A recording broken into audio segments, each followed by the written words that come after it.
पहले मां तव्हांखे ॿुधायां सिंध जे मजमूई तौर ॾिसो मां इकोनॉमी ते जॾहिं अचां थो त मां चवां थो त सिंध जे कराची खां ॿाहिरि जी जेका बाक़ी सॼी सिंध आहे उन कराचीअ जे विच में हीउ जेको 150 किलोमीटरनि ते हैदराबाद आहे एक्चुअली 1.5 सदी जो फ़र्क़ु आहे।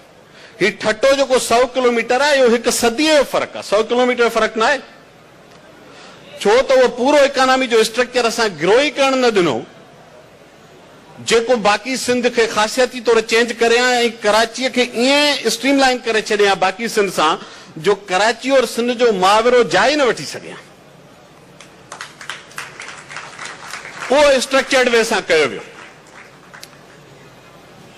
कि ऐं फर्दर कीअं थियो 1970 जी जेका स्टेटिस्टिक्स आहे उन मुताबिक़ सिंध में 1534 वॾियूं इंडस्ट्रीज़ हुयूं 1534 1970 में ऐं 30 साल पोइ 2005 ऐं 6 में 35 साल पोइ उनमें केतिरो वाधारो थियो आहे? सिर्फ़ 300 30 सालनि में सिर्फ़ 300 वरी इंडस्ट्री एड थी आहे सिंध में ऐं उहा बि कराची में आहे। हींअर बि जेका इंडस्ट्री जो हब आहे 65% सिंध जी वॾी इंडस्ट्री कराची में आहे, 5% हैदराबाद में आहे, बाक़ी सॼे सिंध जे अंदरि 30% आहे। मूंखे उन में वॾी मैन्युफैक्चरिंग इंडस्ट्री नज़र नथी अचे, तंहिंजे करे उहा जेका जैकबाबाद कश्मीर ऐं लाड़काणो ऐं दादू ऐं खैरपुर जा ज़िला आहिनि उन्हनि जे इन जे करे मां चवां थो त हीउ 200 किलोमीटर या 300 किलोमीटर न 1 किलोमीटर 1 सदीअ जे वितीअ ते बीठो आहे ऐं उहो क्लास आहे जंहिं सिंध खे रूल कयो आहे जेको बिल्कुलु होश हवास सां सोच सम्झ सां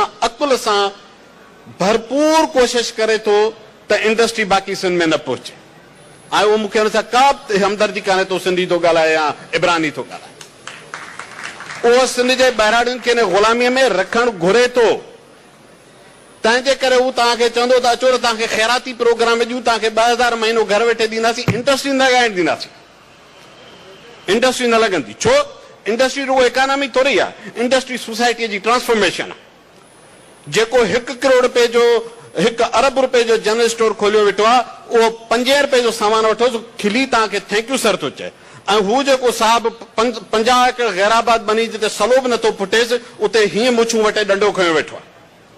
सो उन क्लास जा इंट्रस्ट आहिनि जेको नथो चाहे त उहा इंडस्ट्री सिंध में पहुचे ऐं जेसि ताईं या 2 तरीक़ा आहिनि या ॿहिराड़ी जो माण्हू जीअं हींअर कराची ॾांहुं अचणु शुरू थियो आहे ऐं इहो वॾो डिबेट आहे त हेसिताईं छो न पिया आयो, मां हुन बहस में टाइम घटि आहे त नथो वञी सघां, ॾाढो मूं लाइ अट्रैक्टिव टॉपिक आहे, मुंहिंजी दिलि थी चए ॻाल्हायां पर टाइम जो कंस्ट्रेट आहे।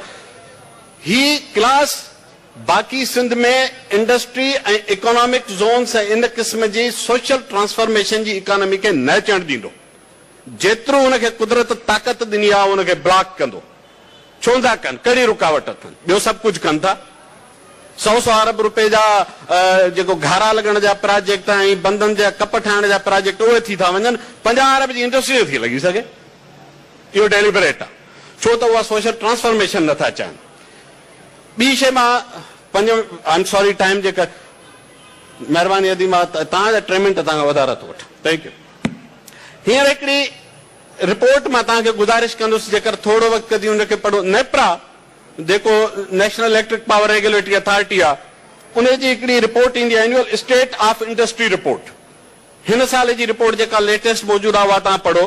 हिकिड़ो 2 इंडिकेटर थो ॿुधायां जेका घरेलू बिजलीअ जो इस्तेमालु आहे। घरेलू पंजाब में 36,000 गीगावाट आवर्स आहे, 36,000 गीगावाट आवर्स।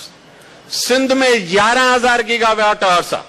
ही घरेलू इस्तेमालु आहे। पंजाब जी आबादी सिंध खां ॿीणी आहे, घरेलू बिजलीअ जो इस्तेमालु 3.5 टाइम्स वधीक आहे।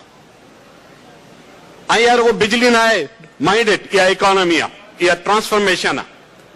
अच्छा कमर्शियल ते था अचूं, 4,000 गीगावाट आवर पंजाब इस्तेमालु थिए थी, सिंध में कमर्शियल में सिर्फ़ 2,000 गीगावाट आवर्स यूज़ थिए थी, जॾहिं त इंडस्ट्रीअ जी मेजॉरिटी हिते आहे। पर गुज़िरियल 30 सालनि में पंजाब जे अंदरि लॻभॻि 10 जे तमामु वॾियूं इंडस्ट्रियल ज़ोन्स ठहियूं। इन जे करे पंजाब जे अंदरि हिकु हंधि पावर सेंटर कोन्हे, केर बि लाहौर और पंजाब नथो चाहे, छो त शेखुपुरा लाहौर जो मिनिएचर आहे, फैसलाबाद लाहौर जो मिनिएचर आहे, गुजरांवाला लाहौर जो मिनिएचर आहे, मुल्तान वारा पंहिंजो एयरपोर्ट ठाहिनि था, पंहिंजूं हवाई उॾामूं हलाइनि था, एतिरे क़दुरु इम्पावर्ड आहिनि, पंहिंजा जहाज़ था हलाइनि। एयर सियालकोट वारनि, सॉरी नॉट मुल्तान, सियालकोट वारनि, एयर सियालपुरी हुननि पंहिंजी एयरलाइन शुरू करे छॾी आहे। तो यो सब कुछ छो थो थिए, छो तो हुननि इंडस्ट्री जा हब क्रिएट कया आहिनि। इन जे करे उते हाणे फ्यूडल जो तव्हांखे पॉलिटिक्स ते क्लचेस नथियूं नज़र अचनि। इन जे करे ओ क्लास उते जी स्टेब्लिशमेंट सां विढ़े थो जंहिंखे कारोबार में इंट्रेस्ट आहिनि। हीउ जेको PMLN ऐं स्टेब्लिशमेंट जो फिनोमिना आहे, इहो कंहिं बि ॿिए को मार्क्सिज्म जे लाइ झगड़ो कोन पियो थिए। इहो बेसिकली इंट्रेस्ट ग्रुप आहिनि जेके उतां जी इंडस्ट्री ऐं इकोनॉमी जो झगड़ो आहे। सिंध में इहो थियण ई न ॾिनो वियो। हिकिड़ो क्लास लत असांजी निड़ीअ ते रखियो वेठो आहे ऐं जिते इंडस्ट्री वधी पई सघी ऐं माण्हू अची पई सघिया, उते हिन 30 साल दहशतगर्द पालिया, ॿाहिराड़ियुनि में धाड़ेल पालिया। इहे ईअं कोन पैदा थिया हुआ। हिन मुल्क में पन बि ईअं कोन चुरंदो आहे। ये ठाहिया हुआ त जीअं सिंध जी इकोनॉमी जे अंदरि या ग्रोथ न थिए, सिंधी सोसाइटी जो वाइब्रेंसी न अचे, उहा डायनामिज़म क्रिएट न थिए, जेको सुभाणे पंहिंजा जॾहिं राइट्स ते मुक़ाबिलो करण ते अचे त पोइ ईअं मुक़ाबिलो करे जीअं तव्हां पंजाब जी सिविलियन एस्टेब्लिशमेंट हीअं पंजाब जे ॿी एस्टेब्लिशमेंट सां टकराव में अची विया। They don't want Sindh to look like that.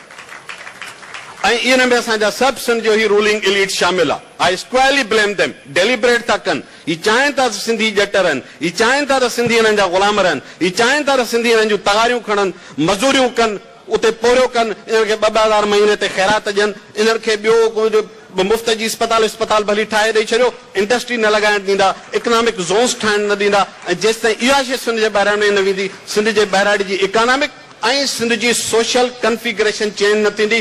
Last thing in जो इन रिफ्लेक्शन आहे जो 50% आबादी असांजी वाड़ियल आहे ऐं जो चओ खणी त भई औरतूं वीचारियूं मार्चूं कनि त चङा भला जेके लिखिया पढ़ा प्रोफाइल ॾिसो त को चीगवेरा जो फोटो रखियो वेठो आहे, हेॾां क्यूबा जे पंहिंजो हुन सां फेडरल कास्ट्रो सां वेठो आहे, औरत जे मार्च ते रड़ पे थी पए। इहो फ्यूडल माइंड सेट आहे जेको पढ़े लिखे क्लास में बिगड़ी वियो आहे, छो त सोसाइटी जमूद में हली वई आहे, सोसाइटी जी कन्फिगरेशन चेंज नथी थिए ऐं जेसि ताईं तव्हांजूं मटीरियल रियलिटीज़ चेंज न थींदियूं, सोसाइटी जो सोशल फैब्रिक बि चेंज न थी सघे।